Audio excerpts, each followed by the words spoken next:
ಸ್ನೇಹಿತರೆ, ಎಲ್ಲರಿಗೂ ನಮಸ್ಕಾರ. ಎಲ್ಲ ಹೇಗಿದ್ದೀರಾ? ಚೆನ್ನಾಗಿದ್ದೀರಲ್ವ? ನಾನಂತೂ ಚೆನ್ನಾಗಿದ್ದೀನಿ. ನೀವು ಚೆನ್ನಾಗಿದ್ದೀರ ಅಂತ ನಾನು ಅಂದ್ಕೊತಾ ಇದ್ದೀನಿ. ತುಂಬ ಸಿಂಪಲ್ಲಾಗಿ ಕಡಿಮೆ ಸಮಯದಲ್ಲಿ ಈ ಥರ ಒಂದು ಪಲ್ಯ ಮಾಡ್ಕೊಳ್ಳಿ, ಸೂಪರಾಗಿರುತ್ತೆ. ಹೀರೆಕಾಯಿ ಮತ್ತು ಕಡಲೆಬೇಳೆ ಪಲ್ಯ ಯಾವ ರೀತಿ ಮಾಡ್ಕೊಳ್ಬೇಕು ಅಂತ ತೋರಿಸ್ಕೊಡ್ತೀನಿ. ಮೊದಲಿಗೆ ನನ್ನ ವೀಡಿಯೋ ಫಸ್ಟ್ ಟೈಮ್ ನೋಡ್ತಾ ಇದ್ದರೆ ಪ್ಲೀಸ್ ಸಬ್ಸ್ಕ್ರೈಬ್ ಮಾಡ್ಕೊಳ್ಳಿ. ಹಾಗೆ ಮೇಲಿರೋ ಬೆಲ್ ಬಟನ್ ಕ್ಲಿಕ್ ಮಾಡಿ ಲೈಕು ಶೇರು ಕಮೆಂಟ್ ಮಾಡೋದು ಮರಿಬೇಡಿ. ಇದನ್ನು ಸ್ವಲ್ಪ ಜನ ಬೇಳೆ ಸಾಂಬಾರಿಗೆ ಬೇಳೆ ಸಾರು ಥರ ಮಾಡಿದ ಹೀರೆಕಾಯಿನ ಇಷ್ಟಪಡೋಲ್ಲ. ಈ ಥರ ಒಂದು ಪಲ್ಯನ ಮಾಡಿಕೊಡಿ, ತುಂಬ ಇಷ್ಟಪಟ್ಟು ತಿಂತಾರೆ, ಅಷ್ಟು ರುಚಿಯಾಗಿರುತ್ತೆ. ಸಿಂಪಲ್ಲಾಗಿ ಮಾಡ್ಕೊಬೋದು, ಕಡಿಮೆ ಸಮಯದಲ್ಲಿ ಇದನ್ನು ರೆಡಿ ಮಾಡ್ಕೊಬೋದು. ಈಗ ಮಾಡುವಂಥ ವಿಧಾನ ತೋರಿಸ್ಕೊಡ್ತೀನಿ ಬನ್ನಿ. ಈಗ ಬನ್ನಿ, ಸೂಪರ್ ಆದಂಥ ಹೀರೆಕಾಯಿ ಪಲ್ಯ ಯಾವ ರೀತಿ ಮಾಡ್ಕೋಬೇಕಂತ ತೋರಿಸ್ಕೊಡ್ತೀನಿ. ನಾನು ಸ್ಟವ್ ಮೇಲೆ ಒಂದು ಕುಕ್ಕರ್ ಇಟ್ಕೊಂಡಿದ್ದೀನಿ.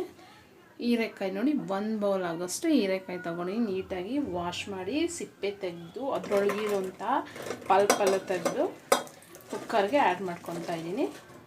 ಹಾಗೆ ಒಂದು ಅರ್ಧ ಬೌಲ್ ಆಗೋಷ್ಟು ಕಡಲೆಬೇಳೆನ ನೀಟಾಗಿ ವಾಶ್ ಮಾಡಿ ಒಂದು ಅರ್ಧ ಗಂಟೆ ನೆನೆಸ್ಕೊಂಡಿದ್ದೀನಿ, ಅದನ್ನು ಸೇರಿಸ್ಕೊತಾ ಇದ್ದೀನಿ. ಈಗ ನೀರು ಆ್ಯಡ್ ಮಾಡ್ಕೊಳ್ಳೋಣ. ಈಗ ನೋಡಿ, ನೀರು ಸೇರಿಸ್ಕೊತಾ ಇದ್ದೀನಿ. ನಾನು ಒಂದು ಚೊಂಬಾಗೋಷ್ಟು ನೀರು ಆ್ಯಡ್ ಮಾಡ್ಕೊತಾ ಇದ್ದೀನಿ. ಈಗ ಉಪ್ಪು ನಿಮಗೆ ಪಲ್ಯ ನೀವೆಷ್ಟು ತೊಗೊಂಡಿದ್ದೀರೋ ಅದ್ರ ಮೇಲೆ ನೋಡಿ ಆ್ಯಡ್ ಮಾಡ್ಕೊಳ್ಳಿ ಸಾಲ್ಟು. ಈಗ ನಾನು ಉಪ್ಪು ಸೇರಿಸ್ಕೊತಾ ಇದ್ದೀನಿ.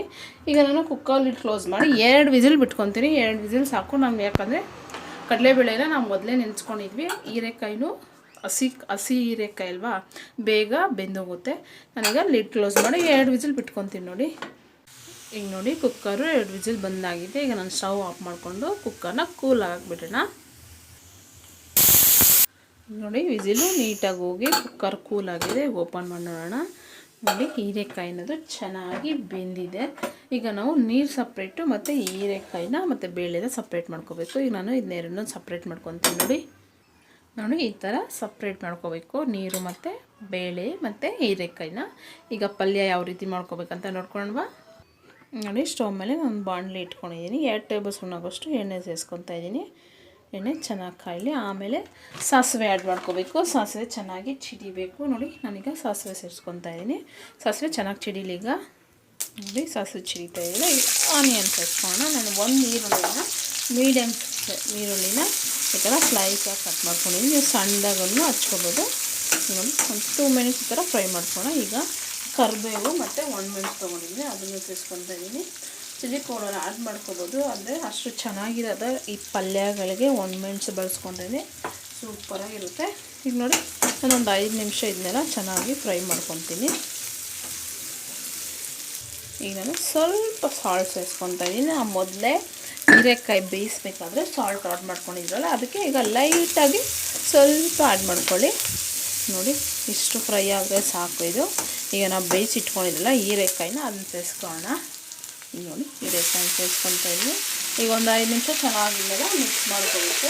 ಚಪಾತಿ ಜೊತೆ ಸೈಡ್ ಡಿಶ್ ಆಗಿ ಅನ್ನ, ರಸಂ, ಬೇಳೆ ಸಾರು ಮಾಡ್ತೀರಲ್ವ, ಆಗ ಈ ಪಲ್ಯ ಮಾಡಿಕೊಂಡ್ರೆ ಸೂಪರಾಗಿ ಕಾಂಬಿನೇಷನ್ ಆಗಿರುತ್ತೆ.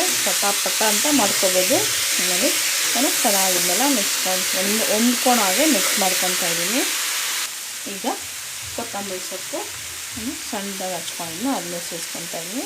ಹಾಗೆ ಕಾಯಿ 1 ಇಡೀ ಆಗೋಷ್ಟು ಕಾಯಿ ತುರಿ ತೊಗೊಂಡು ಅದನ್ನ ಸೇರಿಸ್ಕೊತೀನಿ. ಕಾಯಿ ತುರಿ ಹಾಕೋದ್ರಿಂದ ನಮಗೆ ಟೇಸ್ಟ್ ತುಂಬ ಚೆನ್ನಾಗಿರುತ್ತೆ. ಈಗ ಸ್ಟವ್ ಲೋ ಫ್ಲೇಮಲ್ಲಿ ಇಟ್ಕೊಂಡು ಚೆನ್ನಾಗಿದ್ದನ್ನ ಹೊಂದ್ಕೊಳಾಗೆ ಮಿಕ್ಸ್ ಮಾಡಿಕೊಂಡ್ರೆ ಹೀರೆಕಾಯಿ ಪಲ್ಯ ರೆಡಿಯಾಗಿದೆ ಅಂತ. ಈಗ ನೋಡಿ, ಎಲ್ಲ ಹೊಂದ್ಕೊಳಾಗೆ ಮಿಕ್ಸ್ ಮಾಡ್ಕೊಂಡಿದ್ದೀನಿ.